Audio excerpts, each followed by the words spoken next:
highlight some of the unique rules and or policies of American Preparatory Academy that's different and separate the school from all the other public schools? Yes, probably the most obvious one right now is that we don't allow cell phones at the school or smartwatches or Very anything good. like that at the school. And we encourage families to not have their children have those until they're finished with school. Yes. So that's unique. I hope more schools are adopting that now. But another one is that we have a parent engagement process. Yes. And if students are struggling in school, then parents may be asked to come with them Yes. until they learn how to adjust to the environment. Yes. So we want parents in the school. A lot of schools have policies to keep parents from the school, but we have what's called the empty chair policy, which is in the back of every classroom there's a chair, and parents can always come and watch and be part of their fantastic. students' education.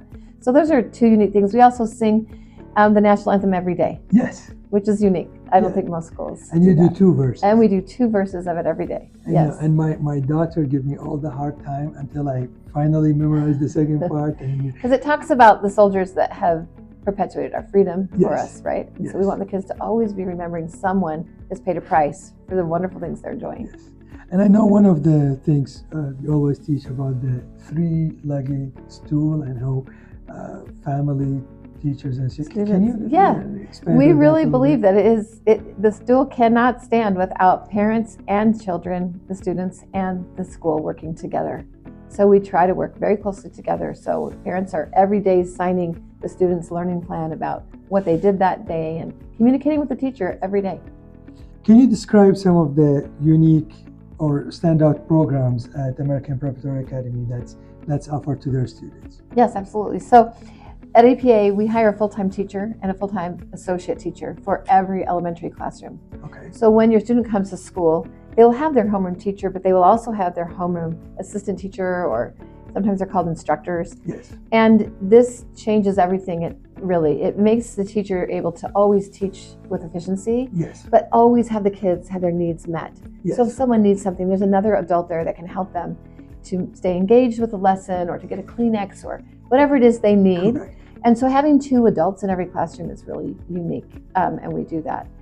And those adults, having extra adults, allow us to break up into small groups for reading and math every day. Yes. So the students will go and be taught at their level, not at their grade level, Yes. for reading and math. Very helpful if you're way ahead Yes. and you need to be taught, or you're needing to catch up. Yes. Students are never feeling shame when Yeah. they're in reading, because they're reading with kids at their level. They don't feel shame in math. They're doing math with kids at their level. So this motivation to be joyful and happy in learning, nurturing the child, is accomplished through having these groups, which is accomplished by having these extra adults at the school. We also build our building so we have extra rooms so that they can have these groups, so they're in different rooms. They're not with each other, hearing each other at different levels. Very They're good. on their own space. And I think that's very important for the kids to keep them motivated. I remember when I was at school, there was some subject I am good at and some subject I'm really bad at. And, in that my engagement was almost 0 because I'm bad at, for example, history, and I don't like it. And I'm not going to pay any attention. I'm not going to engage with my teachers on that subject. But keeping the kids at their math and reading level, they see all of them are like the same. Yes. And that's very important.